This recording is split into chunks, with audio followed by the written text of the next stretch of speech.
Trap Gym, I'm going to give you one credit card. I think it's only one of two right now that offers a true business credit, which means that you do not have to apply for it under your Social Security number. You can apply for it through your business company as long as your profile is built out without having to pull up your personal credit report. How to beat the trap. Hey, peace, family, and welcome back to another episode of How to Beat the Trap. And today I have an amazing guest, beautiful energy. We all gonna be uplifted. I guarantee you. I have the Queen Darby in the building from BCA Culture. Queen, how are you today? Doing well, King Jay. Thank you for joining me in the Trap. Excited to be here. Yeah, I'm excited as well. So family, as you know, the Trap is a program or system that's designed to entice or entangle us, but secretly designed for the benefit of another. All right, and that's the matrix, as Queen Darby said, right? And so today we're going to talk about how Queen Darby has been able to get around, go through, or leverage the matrix for her own benefit and help others along the way. So we're going to talk about your story today. And Queen Darby, all right, let's see how we're going to do this. Okay, so when we're approaching the trap, we're not idiots. So as we're approaching the trap, instead of just plowing through the trap, I like to pause for a second and reverse engineer, right? So I want to reverse engineer this interview and start from where you're at today.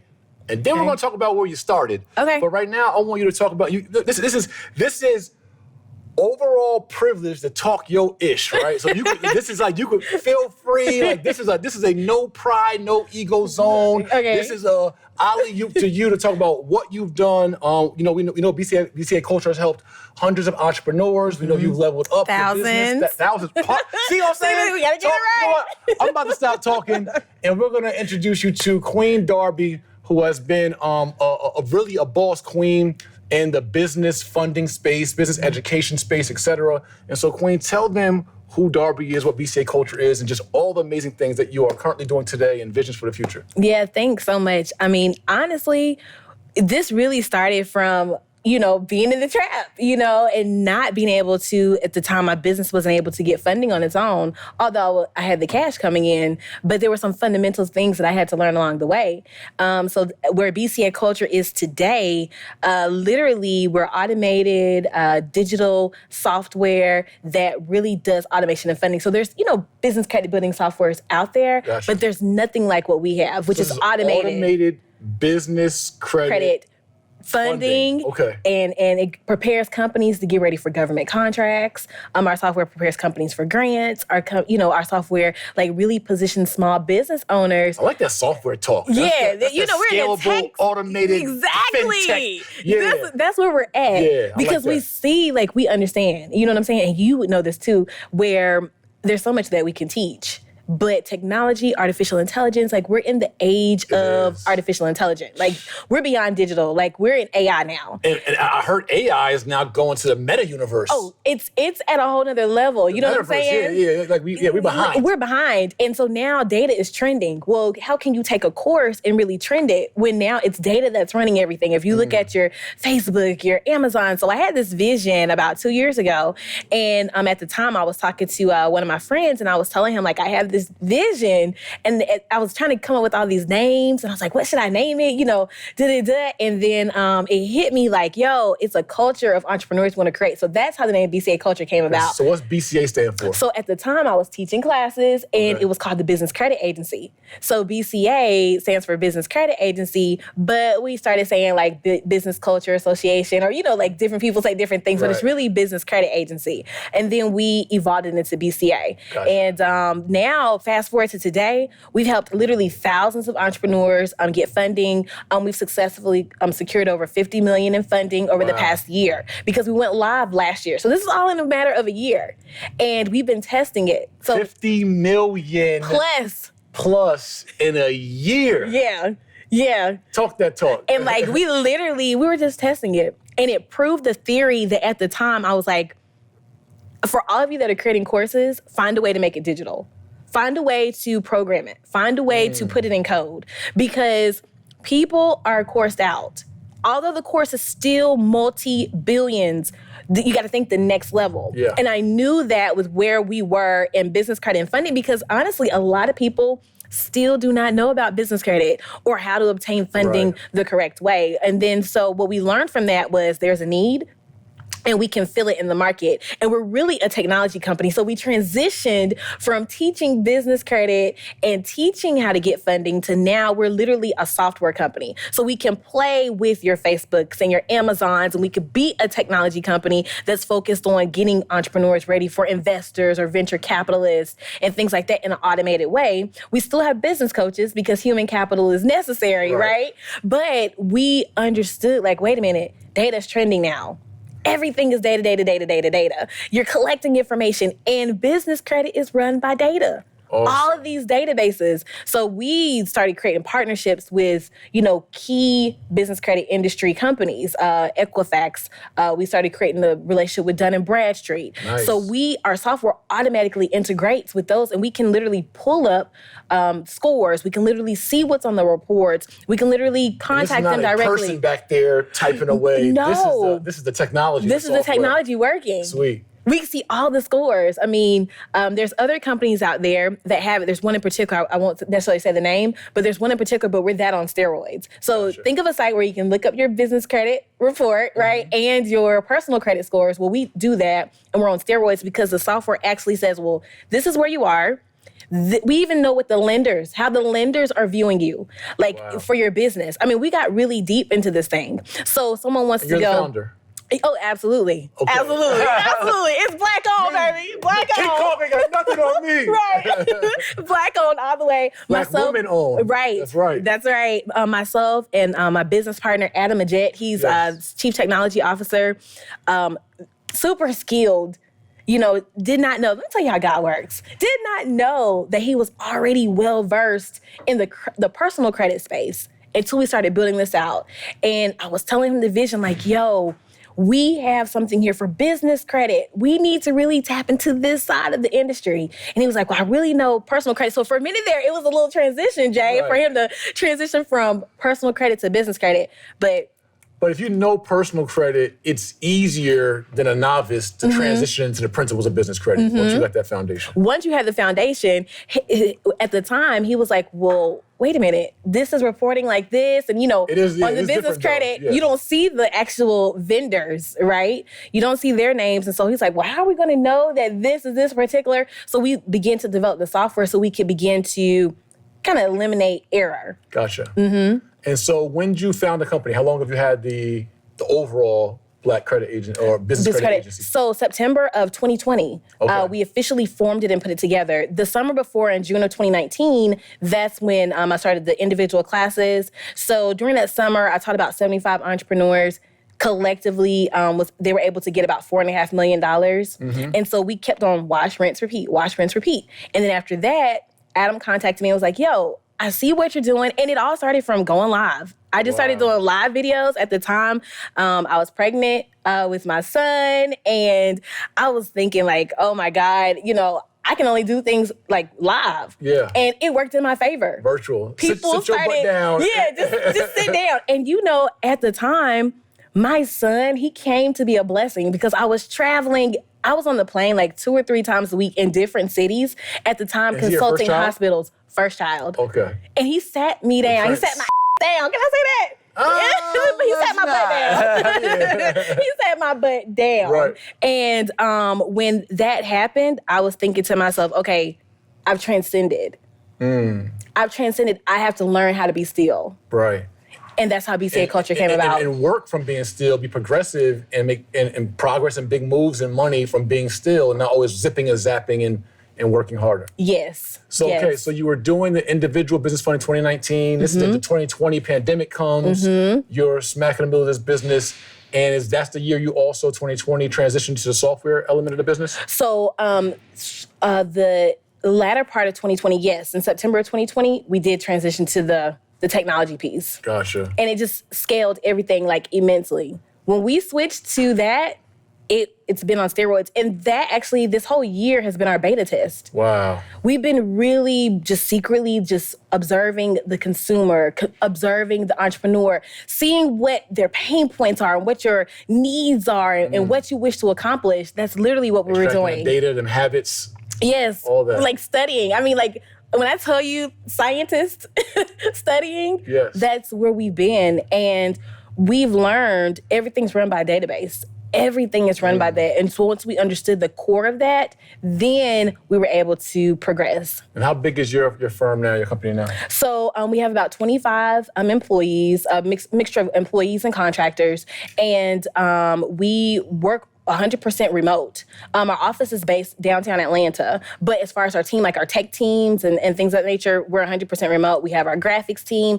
Everyone's able to tune in. And then our core team is based here out of our Atlanta office. That's awesome. That's awesome. Yeah. We gotta get you guys over here to the Black House, though. We're gonna recruit Yeah, you over to the Black House. Okay, we're gonna talk. Awesome. So, and that's your primary business right now. You're focusing on that, growing, scaling that, and getting past this beta to full-fledged. Yes. Right? Yes. Awesome. So we got that. You are crushing it. Over 50 million last year. Growing organization in a short amount of time through a pandemic, helping other entrepreneurs as well. So what gave you, we understand that you talked about your business a little bit, having challenges there. What made you kind of do the social entrepreneurship of helping others with a service like this? Because I saw the need for it. Myself and my team, we saw the need and we kept on getting asked questions. And there's still a heavy responsibility for the education piece, right? And so we started seeing like, okay, this is something that there is a need. It needs to be filled. Yes, people have heard about business credit. Yes, people are familiar with business credit. Yes, people have even built business credit. But we begin to see like there was a disconnect between what our culture was exposed to and what other cultures have been exposed to in this particular industry. There's a lot of misinformation too. Yes. That's one of the things. So we wanted to clean up the industry. That really was our initial intention, to actually clean the industry where there can be a source that people can trust the name and know that they're going to leave with results. That's the only thing that catapulted us. We said, well, if we can get results, we'll beat 90% of the people out here talking about business credit. Right. And that's what we did. Because everybody's talking regurgitated information, recycling it, got a little business credit hustle on the side. Yeah. You guys built something really legitimate. It seems like, Yes. a lot of credible partners as well. Yes. I read you guys partnered with MasterCard at one point as well. Yes, we did. And that was our personal business line of credit card. And we're still partnered with them. We just expanded it into more corporate cards. And we have a couple other Fortune 500 companies. We're doing a project now with the Minority Business Development Agency, which is a federal government agency, particularly focused on minority funding. So they called us to the table and said, hey, let's talk about the software. Y'all rubbing elbows and shoulders with the big boys. I love it. You have to be. Yeah. That's the way to win. That's the way that we can progress our culture, right? So we're very excited about that. All right, cool. So we know Queen Darby now is legit, stamped, verified, and valid in the space.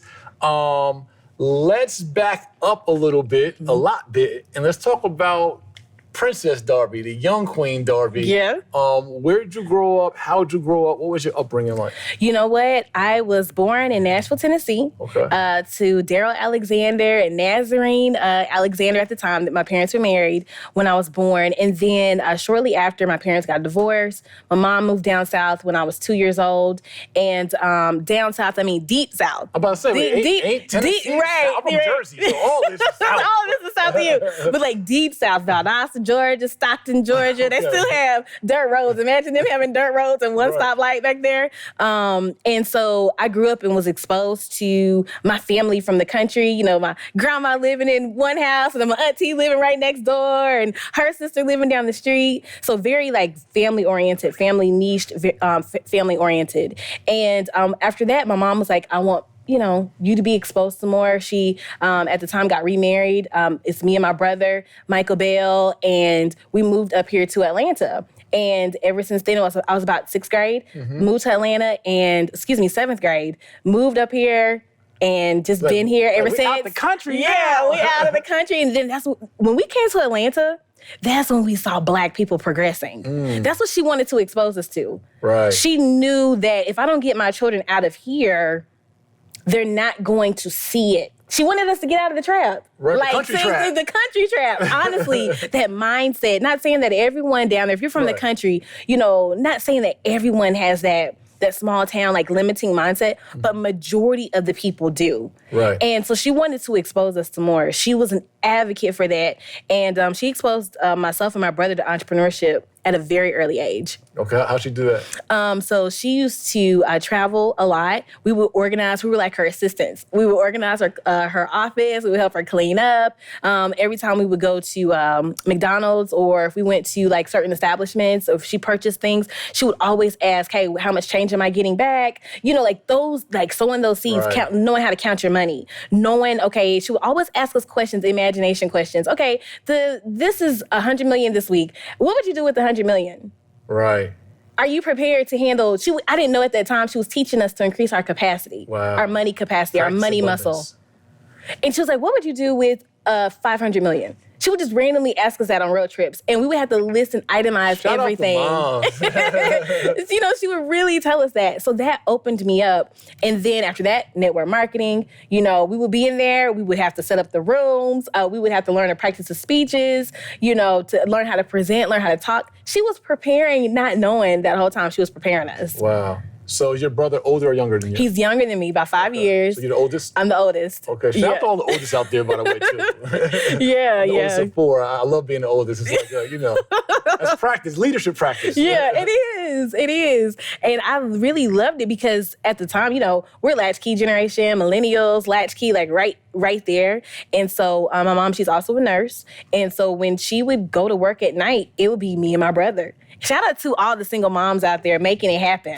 The sacrifices that my mom had to make. I get emotional just thinking about it because I know the sacrifices that she made. Gotcha. Whether she had, my dad's support or my brother's dad's support or not, she still was that constant for us. Yeah. And I'm forever grateful to my mother. She's a queen. I'm forever grateful even to my dad because I learned in his presence and I also learned in his absence at times. And even as I grew, I had to learn the power of having a king in the household and really like cherishing that and cherishing family. So I think both of my parents. I love that. So tell us a lesson real quick of what you learned in your dad's absence. I learned how important men are. And I learned it after I got divorced, how important it is to have an actual male figure in the household. Wow. I was so independent. Now, Black mamas, they'll say, listen, you don't need anybody. You don't have to depend on anybody for anything. I grew up under that teaching. I grew up under that independent teaching. And that fueled me. I was super successful in everything. I'm mostly an alpha female, top of my class, in everything that I did. But then in the interpersonal relationships, it would affect me in the sense of, well, I'm a boss. I don't need to listen to you. I make my own, all of that. And I learned that to cherish the male, you have to really receive a male in the household. Y'all listening? And that feminine energy has to be there so that man can be a man. Facts. You know what I'm saying? We need, we're all codependent and interdependent upon each other, and it's okay to be vulnerable. So I learned in his absence, which I learned through my mother's presence, of what I did not want to keep repeating. Hey, Peace Family Real Estate Pioneer, Jay Morrison, coming to you live from the Black House. Why haven't you got your first of its kind interactive video textbook experience, the 12-step real estate crash course? This book will make you a real estate power player in real life with over 6.5 hours of video lessons with 290 pages of real workbook experiences, tests, quizzes, assessments that give you the skill set, mindset, and formulas needed to dominate in real estate and be a power player in any part of the industry in real life. Homeowner, realtor, wholesaler, landlord, flipper, developer, don't matter. You need this book. Your family needs this book. Go tap in. The link right now for your interactive, first of its kind video textbook experience in real life. Tap in. 12stepvideotextbook.com. And it's interesting, and we're going to talk about it a little later, but that is a form of the culture trap. And so family, there's many, many, many traps, right? We were talking about the country trap, right? There's I come from a small town in New Jersey where most people in my town stay in my town, right? Like you grow up there, you live there, you get a job somewhere around there, you date somebody who you knew growing up your whole life, and like, you know, you have some babies with somebody over there, maybe on 2nd Street, and maybe somebody on Mercer Street, and somebody, right? And but you know, I always had a big mind frame. I was able to beat that small town trap and think big and think global. But there's many, many traps, but some key traps in America are the college trap, the corporate trap, the corner trap, which I survived, and the culture trap. But the culture trap is just not a financial one. That culture of the independent woman or the culture of the Rolling Stone man is the culture that breaks up the family. You can't have a strong nation without strong communities. You can't have strong communities without strong families. Facts. You can't have a strong family without a relationship between a man and a woman. Correct. Because they're going to procreate and create the family. Correct. And so we a lot of times have sucked in, and I grew up to a single mom, right? And we went through the you know, her and my stepfather and divorce and this and that and ins and outs and all that. And just the mind frame of I'm independent, I don't need no man. And I think Chris Rock said it best during the comedy show.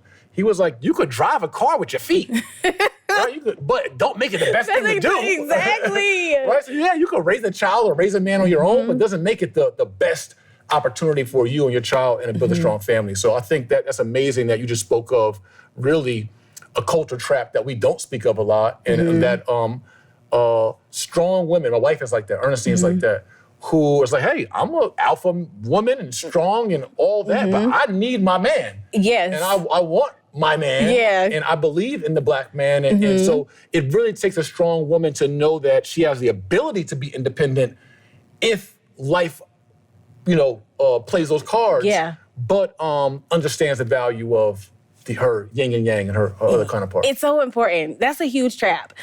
My beliefs align with, it has to be family first. Before family, it has to be you, right? Right. The divinity, you within you, right? We were talking about that earlier.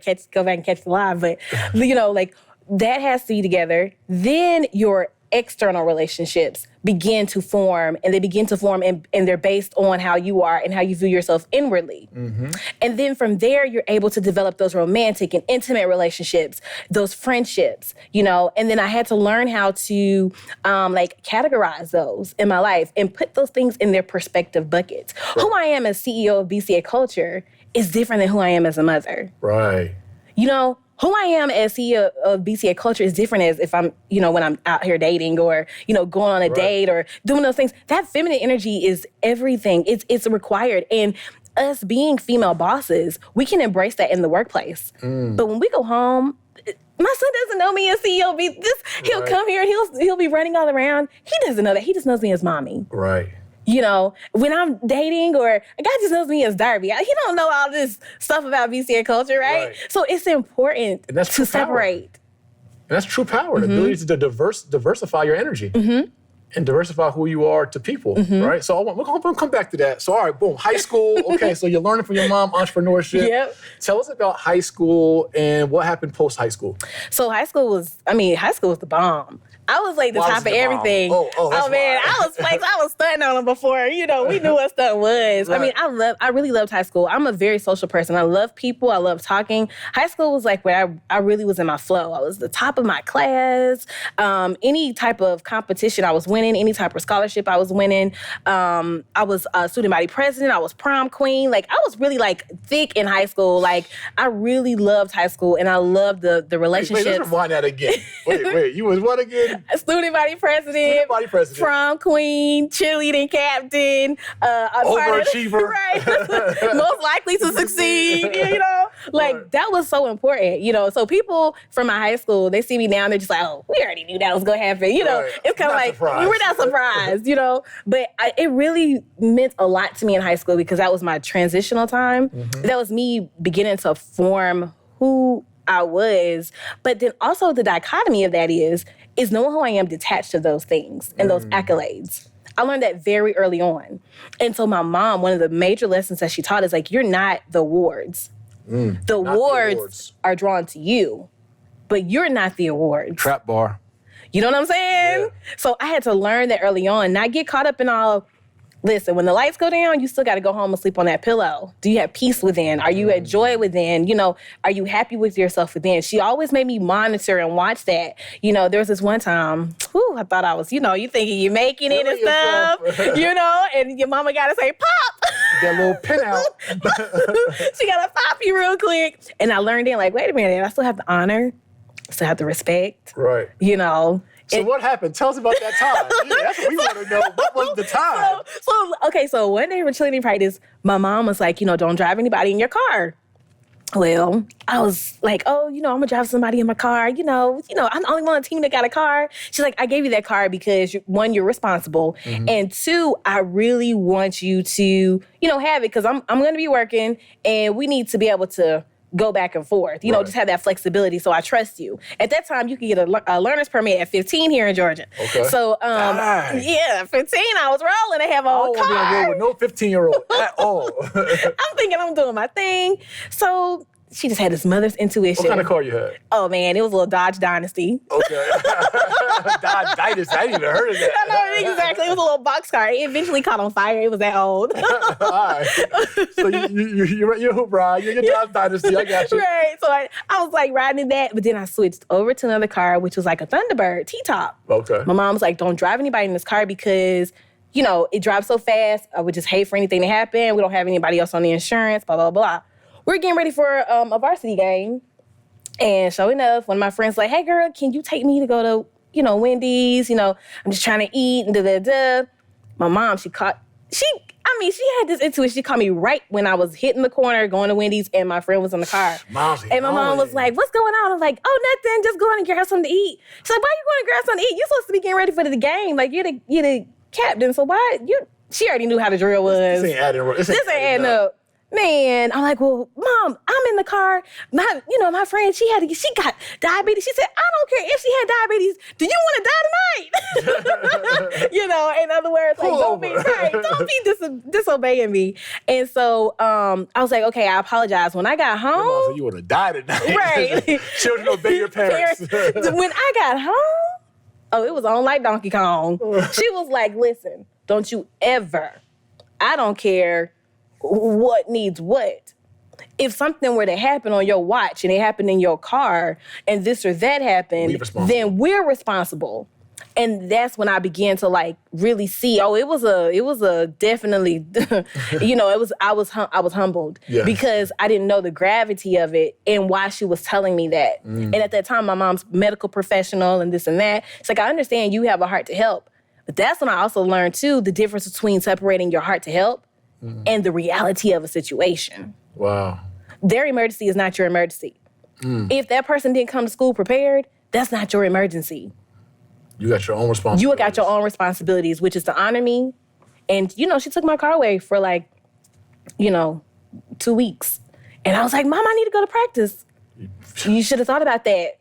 Consequences. She taught me very early on responsibility. Yeah. I'm forever grateful for that. That's amazing, too. I just got to point that out because I'm a father of 3 girls. Oh, wow. Congratulations. Yes, I got a 22-year-old, a 13-year-old, and an 11th-month-old. You don't even look over 25. Listen. And, I just think for any parents listening, and obviously future parents, there's some gems in how your mom was able to instill discipline and raise you. A lot of times as parents, we want to spoil our kids, make them feel good. My mom will always tell you, I'm not your friend.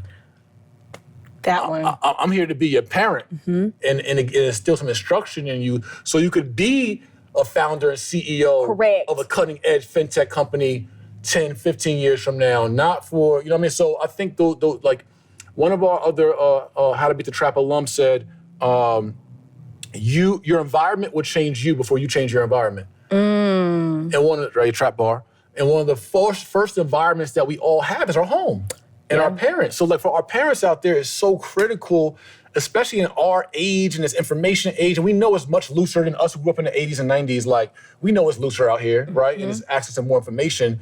So that's even more reason for us to be more rigid and more on top of, right? I told my daughter's mama, like, I need all my daughter's Instagram pages. Like I need all of them. Like any page she got, I need all that, right? You're not playing. Yeah, we have to be tapped in because think about if your mom were looser on you and let that slide and didn't take the car away for 2 weeks or didn't give it to you that night. how you'd have thought that there's no consequences for my actions and my decisions, right? And I could, right? So those things really instill values. Yeah.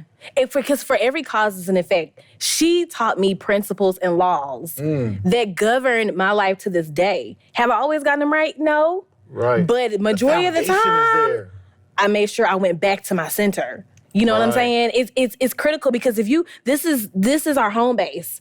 The further you get away from that, your energy and your frequency and your ability to manifest and your ability to create is more powerful the closer you are to the center of your home base. Your morals, your values, what you believe, what aligns with you. That it has to be there. If you get off this, you're just out here just... To the point, if we don't establish a strong moral compass for our children, and it's a broad, loose moral compass, they can be wild and ratchet and not feel off frequency because a frequency was never established in the first place. Or it was established at an improper frequency. Correct. For who we really want them to be.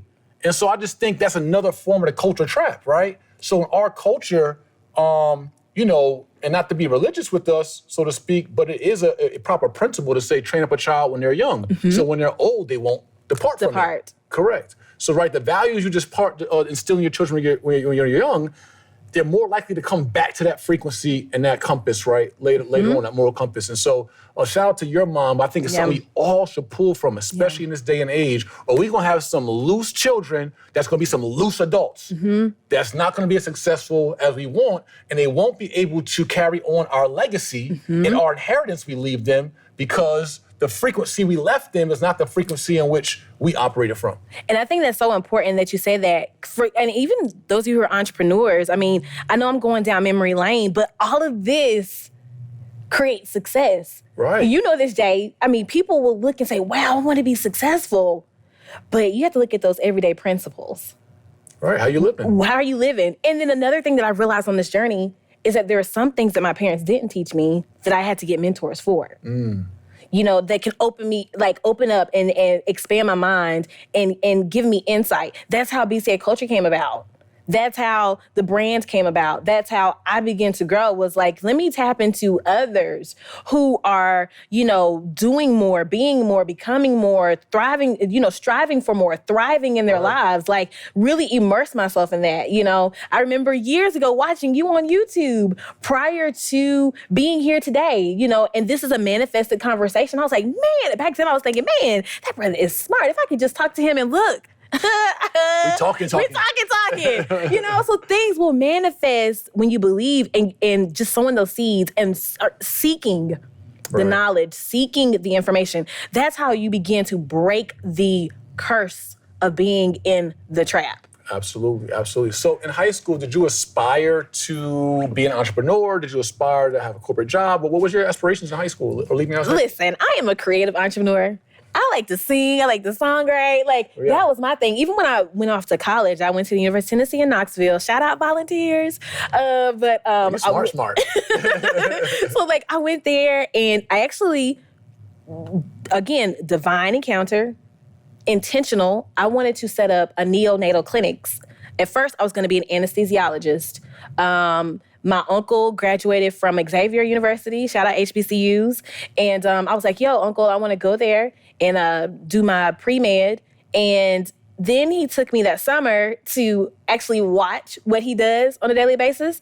And he allowed me to meet an anesthesiologist. And I was like, you know what? That's not for me. Wow. You know, and then so that was my first encounter with a mentor that was in my family that could say, hey, if this is what you want to do, I'm going to take you there. And then from there, I was like, you know what? I want to set up neonatal clinics. I want to be a baby nurse. Okay. Quote unquote, baby, the neonatals when the child's first born. Okay. And I really wanted to like cater to the babies. And then I realized, well, wait a minute. I don't have to have my nursing degree to set up neonatal clinics. You know, I can just be an investor. Like, I just had that feeling. So, because I knew that if I studied that particular field, I was going to be stuck to it. Then from there, I was like, you know what, let me change. This is the backdrop leading up to this. What year in college was this around? This is around like 2003. Okay. And you were sophomore, junior? No, this is my freshman year in college. Off the rip. off the rip. Gotcha. Because I was like, I'm not about to waste time. I got this scholarship money. I got, 4 years and 4 and done. Gotcha. So you got a scholarship to go to college? Yes. For academics? Yes. Okay. And so when I was there, I got the Alex Haley Scholarship. Shout out to, to the Greek organizations as well that really contributed towards my college education. And then I ended up getting an honorary scholarship for my academics. Gotcha. So you knew off top, I need to figure out what I'm doing with this thing because I need to leverage this college trap. Exactly. To where I want to go and not let it leverage me. Correct. All right. So then at this point, I figured, okay, neonatal, out of the way. Anesthesiology, out of the way. Business. Let me do that. And then I studied finance, international business while I was there. Nice. Divine alignment. So I said all that to say, fast forward to now, I did not understand the magnitude of what I was in class formally learning. It was, again, that was divine alignment. Now, fast forward, I'm doing it. So it wasn't a dream. Right. It wasn't a dream of mine per se. It was a dream that's bigger than me. Gotcha. So I would look at it as it's a dream where our ancestors and God got together and was like, oh, you think you're going to be doing music? Oh, okay. You'll do it. You'll just be on different type of stages now. Right. You know what I'm saying? And I've learned, a different kind of artist. You're going to create this tech world. Then from there, I'm going to have you branch out and do other things. Gotcha. So 2003, I was freshman year. So you ended up graduating? Yes, 2007. All right. With the finance degree? Yes. Awesome. And then what'd you do right out of college? So then from there, for about a year or so, I was traveling the world. I went on a sabbatical, just travel, went on, cruise trips and just vacation, just took a year off. What's one of the coolest places you've been? So one of the coolest places to me was Belize. Enjoyable to you? Belize? Yeah, I loved it. And the reason I liked it was at the time, the pyramids that were there, I felt like more connected. I felt like that was the closest that I could get to Egypt at that time. Wow. So I really respected that. And I respected what the Mayan civilization had done. And I believe that's the current, if I'm not correctly technical, then please forgive me. But that's what the Mayan civilization had done at that time. And I saw it and I was like, wow, this is massive. This is gorgeous. And then also too, the islands that were attached to it and just being around all of that. It was just gorgeous. Beautiful. So I loved it. To me, Belize is one of those places where you see the dichotomy of life. Yeah, I've been to Belize. You see the dichotomy. You see poverty, but yet you see wealth all at the same time. Right. Not wealth necessarily in the people. Not wealth necessarily in buildings and stuff, but in the people. It's a humbling place. Very humbling. Awesome. Okay, so you go through your sabbatical, and then what? Okay, so then from there, I met up with my mentor. He was teaching me, he taught me taxes. And I was like, oh no, I got my degree in finance. What does that have to do with, Right. But that was the best thing I could have done. I decided not to get a job. That was also 2007 was around the time that the 2007, 2008 real estate meltdown was happening. I know you're celebrating your 20 years, so I know this is bringing up some memories, right? I've been through that thing. So that was around that time. And got in taxes, boom. At the age of 21, skyrocketed to 6 figures in a matter of months. Wow. A matter of months. He taught me the game. I learned it. I started building up my team. Remember, my mom had the history in network marketing, so I knew how to build teams. Yeah. Just absorbing all the information. Set it up like they did network marketing, pay people referral bonuses and fees, and then just went from there. Then from there, everything, died out. From everything just kind of simmered down. The Atlanta market at the time was becoming really saturated with a lot of mobile tax preparers. Yeah. So then we transitioned, and then I just started doing contracting, teaching hospital softwares, working with the whole Obamacare at the time. Also was doing independent work, in between. So if I wasn't working, hey, I had to pick up and do some Lyft or pick up and do some Uber, to continue to make ends meet. I was hustling. I was like, okay, what can I do? At that time, it was, good money to me. I didn't have any responsibilities. So I was doing what I needed to do. Whew. This was from 2007 to about 2010. I was on taxes, and then after that, at the end of that, Uber and Lyft came out, towards the end of that. And that was probably about 2011, 2012. And then I went into, a lot of independent contract work, transitioning from there from about 2013 on up. and then ended up going back into Uber or Lyft. The money was different, and then I got out of Uber, and Lyft, and then started getting these ideas for business credit. The same mentor that taught me taxes also taught me about business credit. Wow, what year was that? That was 2000. I graduated 2007. That was from like 2008 to about 2010, 2011. When you started learning business credit, though? During that time frame. Gotcha. And didn't know that I was going to go back, and this is going to be catapulting me today with BCA Culture. Wow. So I want to point out something. Let's go into our segment called the trap analysis. Okay. So, family, you got an opportunity to hear from Queen Darby and how she was able to beat the country trap, right? And what kind of keeps sometimes us, and I say us because I come from a small town in New Jersey. New Jersey is known as like, New York and the big city, but I come from a small town in New Jersey, right? About 20, 30 minutes from Newark, New Jersey, Somerville, New Jersey. Just again, I don't even know what the population is, but it's not a big town. We had about 3 streets in our hood. We had 2nd and Center Street, 3rd and Center Street, and South Side. Like those were my blocks. And so I get that, right? Queen Darby was able to beat the country trap, but was also able to beat the culture trap by some values instilled in her by her mom that allowed her to kind of have a strong moral compass going through life, right? Keep her head on her shoulders, cheerleading captain and valedictorian and all these amazing things, getting a scholarship into college. But immediately, for my college trap victims, she immediately went into college thinking, how am I going to make the most out of this opportunity and not just get sucked into just the lifestyle of college, just the social life of college, and all I want is scholarship and lose the scholarship because I'm distracted and all of that, and went on to not just pursue, but also evaluate and kind of audit different skills and dreams that she had to find something that she adopted in finance, and not even knowing where I was going to take her in life, right? But just following her instincts. And I want to also point out when it comes to a culture trap and even a corporate trap, I like how you said you use Lyft and Uber to be able to make some money. So a 6-figure earner in taxes, had been doing her thing, her whole life and top of her class, but didn't get caught into the culture trap, but this is too good for me. Right? Correct. Or I'm too good for it, excuse me. Correct. I'm too good to Uber, I'm too good to Lyft. There's so many people, there's so many people I see that say they can't afford something or don't got no job or are sitting at home, but are too good for Uber, too good for Lyft, too good for fast food, too good to serve at a restaurant. Like you're too good to go work and to earn and are looking for a handout or a come up or a lick.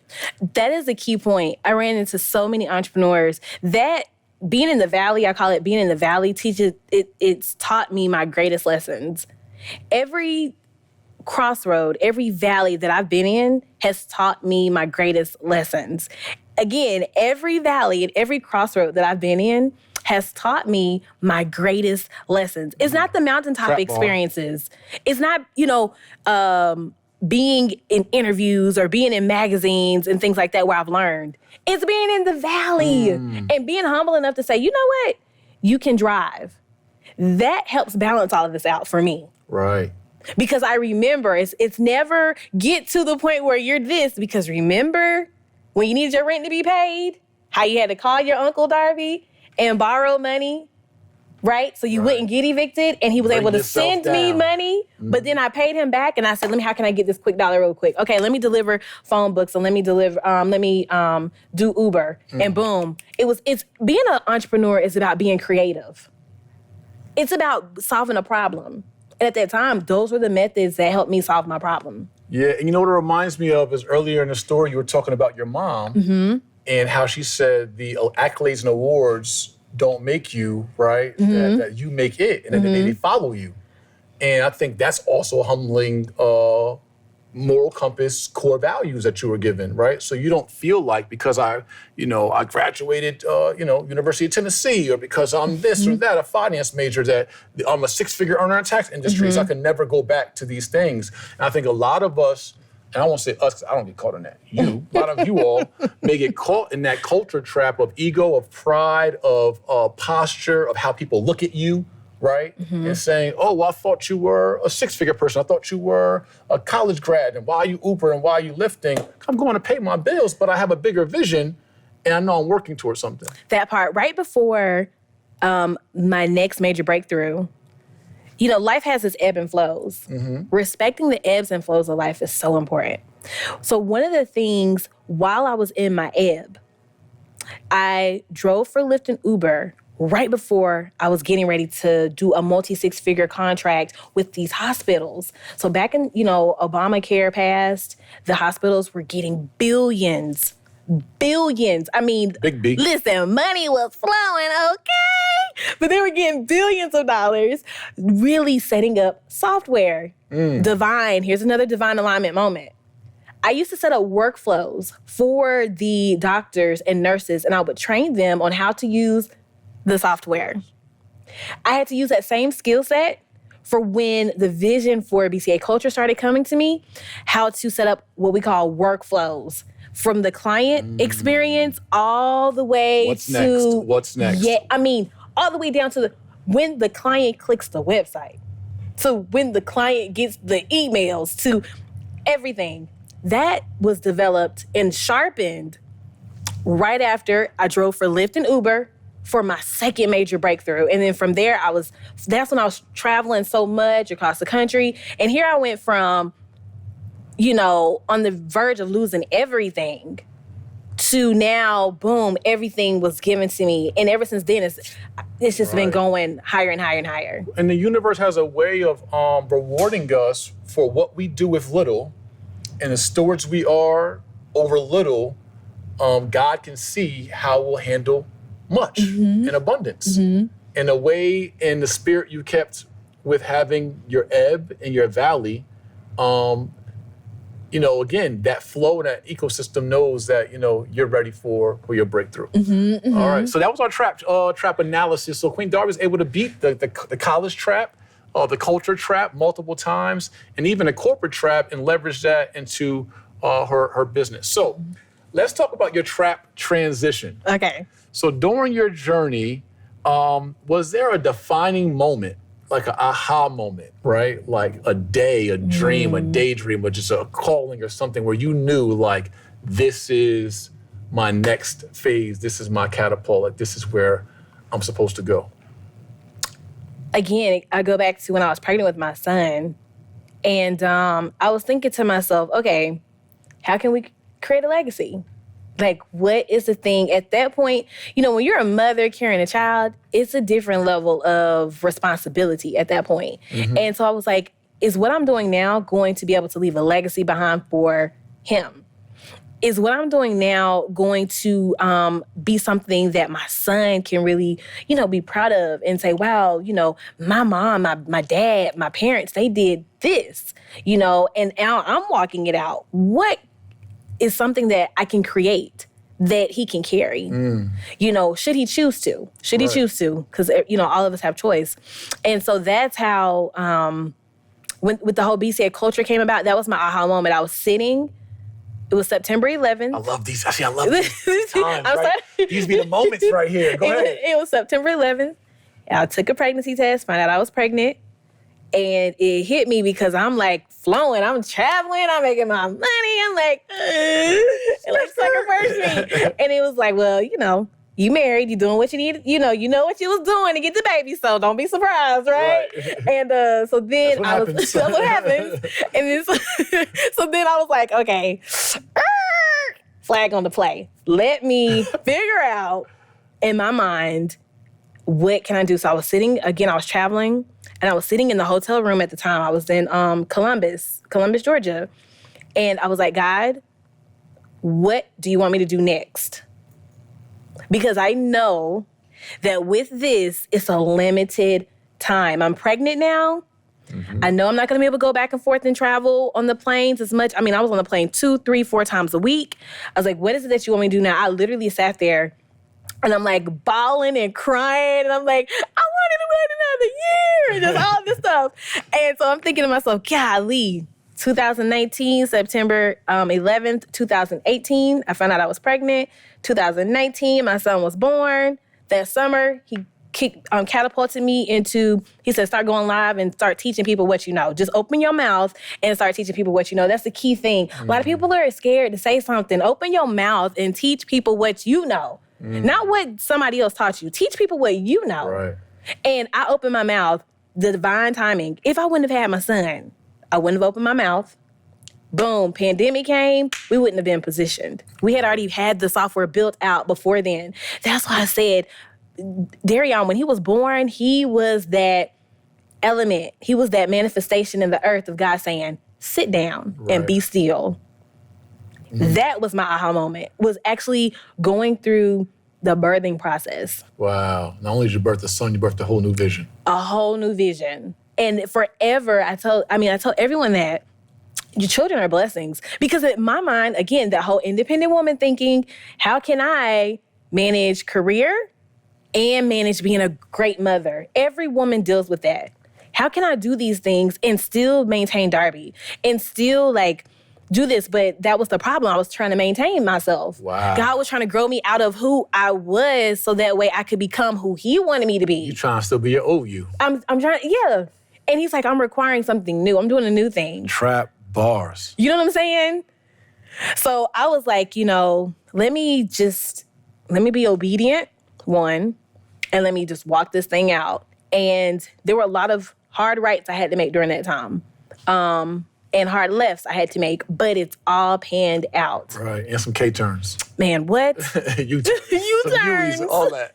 All of that. U-turns, had to back up, reverse, sometimes drove in neutral. Right, everything. Awesome. So let's go into a segment, right? I want to put you in a trap seat or hot seat. In a trap seat. And we have a part of our podcast called Trap Blown. Okay. All right, let's blow the trap up. And Trap Blown is an opportunity. We'd love to hear a story from you. I'm going to give you a couple of different layups here.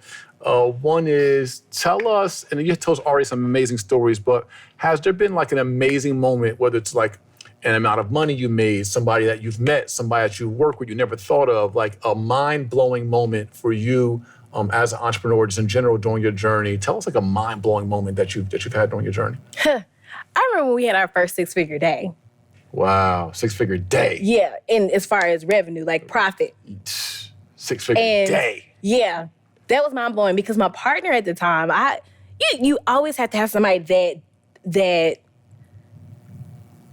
brings out, that can, how can I say it?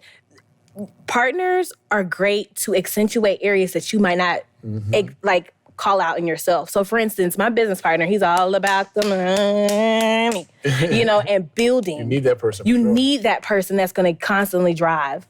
And I remember that.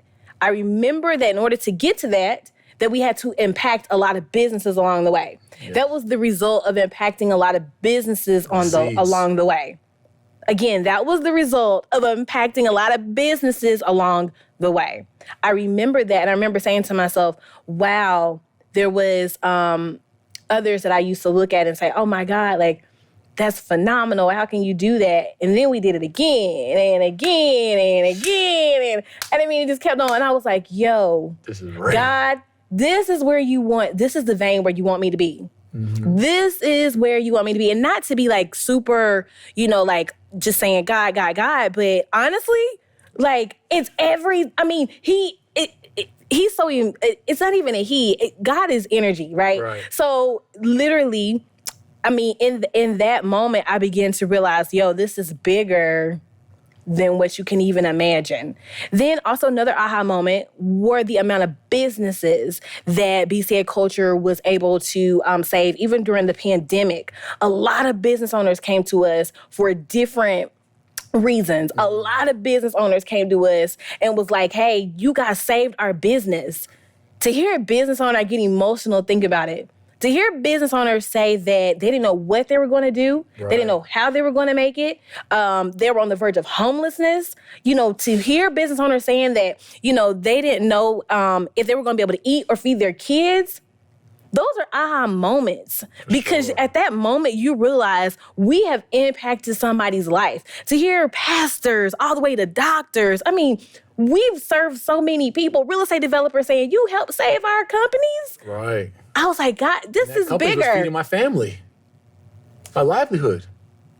I could not believe it. Wow. So that, the six-figure days were a combination of, well, how many other people did you get to six figures? That's what that said to me. Right. How many other people did you get to millionaire status? I helped companies get to millionaire status before our company got to that point. You have to serve, and I had to learn that, to serve your way into where you're going.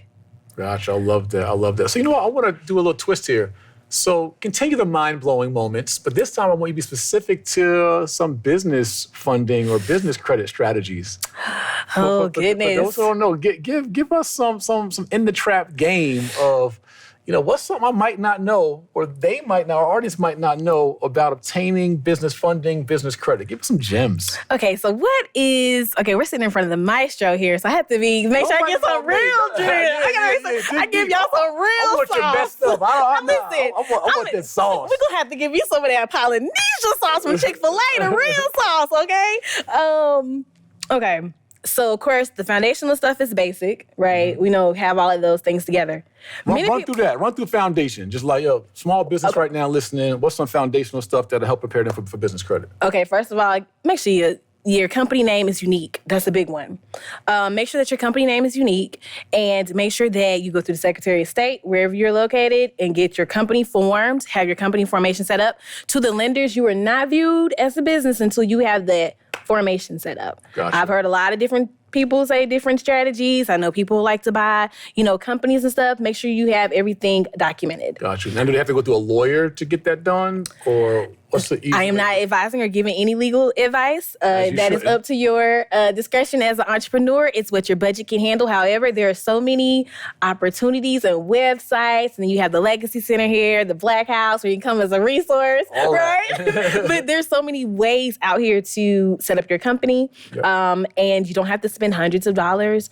If you're wise enough and you know that the election that you want your company to be, you can either connect with a CPA, you can connect with a lawyer, or you can do it yourself. Gotcha. It depends on if you are knowledgeable, right? So I always say, do what your budget can handle, and also do what you professionally have been advised to do based upon what your end result is. Okay, gotcha. So you got to have that company formed, right? Whatever election you want, S Corp, C Corp, LLC. I'm an LLC man personally, but yeah. Yeah, gotcha. Exactly. And then, getting that tax classification of so you could be an LLC, but then your tax classification could be an S Corp or a C Corp, or you could be a disregarded entity, but, ultimately, right. Ultimately, you want to be either, a S Corp or C Corp. Again, this is not legal advice. Connect with, whomever your advisory team is, and figure out what best works for you and your industry, because every industry is different. A lot of people don't really understand the depth of that either. Gotcha. Okay, so you have the formation,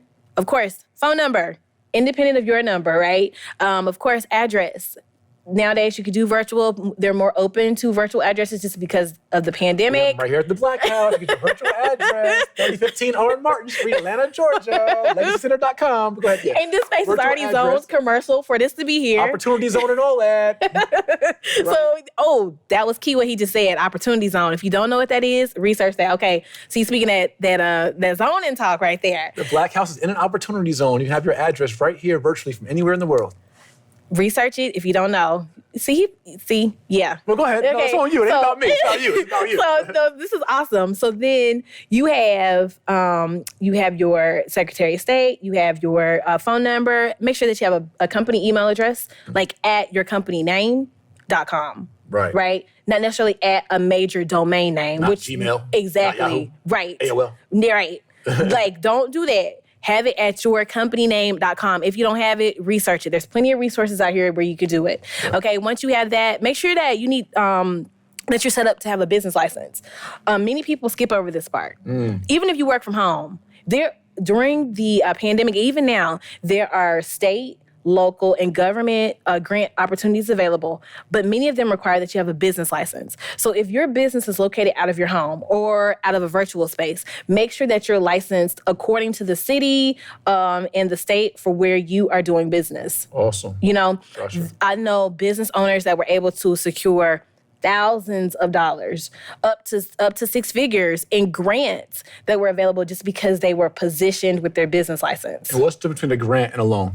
So grant, you don't have to repay back. Loan, you have to pay back and look at the payment terms. Awesome. Just simple, Real simple. Yeah, that's what it is. Okay. I know. I can make sure they know.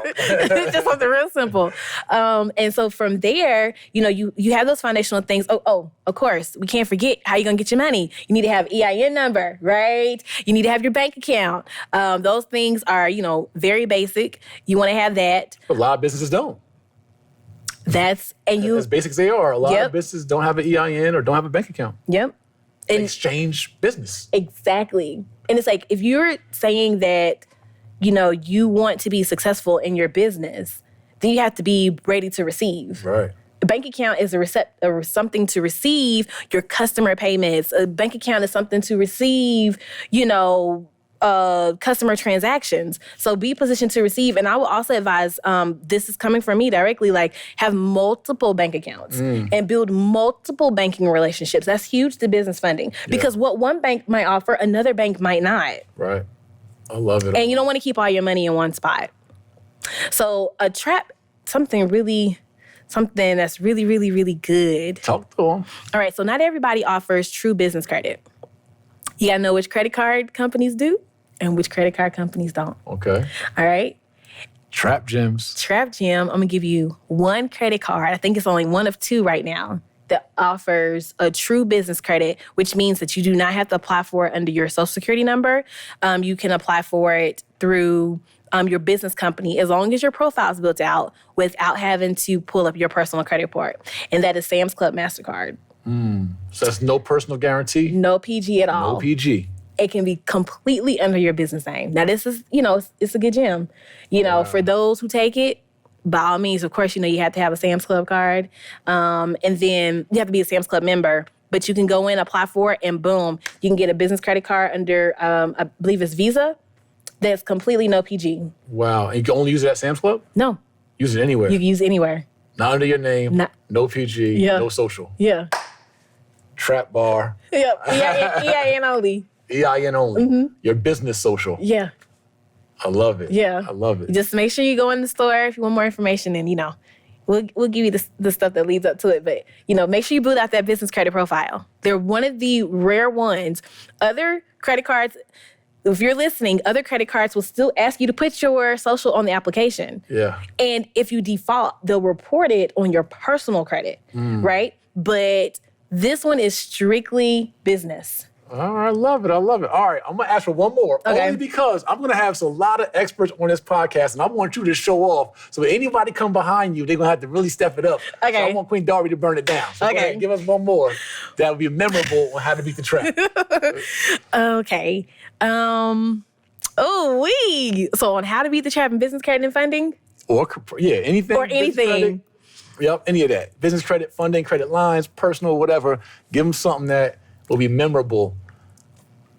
BCA culture, they're going to know it forever. Okay, so lenders have the network Small Business Financial Exchange, right? You can... Say that again, slow that down. So the lenders have a network called the Small Business Financial Exchange. You can go there, you can view your report exactly how the lender see. You'll see exactly how much you could possibly get approved for. So instead of you guessing, how much can I get approved for when I put my application in, on that, they tell you, this is how much credit we recommend for this. This is the network that the banks use to determine how much a company's going to receive. This is with seeing your profile?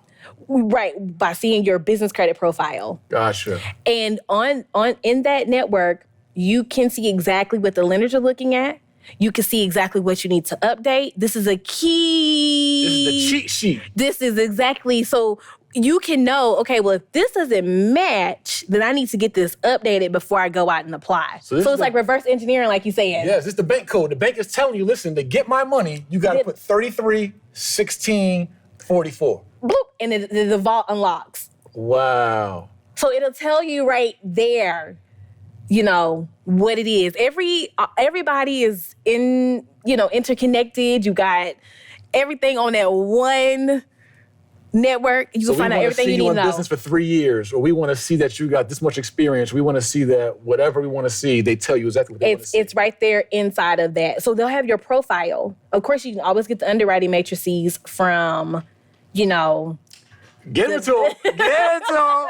You can always get the underwriting matrices, which underwriting matrix are the requirements that it takes for a business to obtain funding. So you can always get those directly from the lender. But I've noticed, though, over the past couple of months, some of them have been a little lenient about giving out that information, just because they know we're reverse engineering it out here. Right. But there are credit unions. Yes, you can. There's credit unions that you can reverse engineer. It's like 2002. See, that's what I'm saying. He's a maestro over here. But, there are credit companies. There are actual other credit cards. If you want to do the personal funding, a lot of people come to us for that. There are credit cards where you can go out here. There's one card actually just came across my desk last week. I'm going to have to go back and look for it. But I think if you had like a 580, they're giving out like $10,000, $15,000. And I'm like... That's half the hood. I'm like, what? Oh, it's a 580. That's all they want to know. I believe it's a charge card, so you got to pay it back within 30 days. But... Put you on. That's the consignment. It's like right there.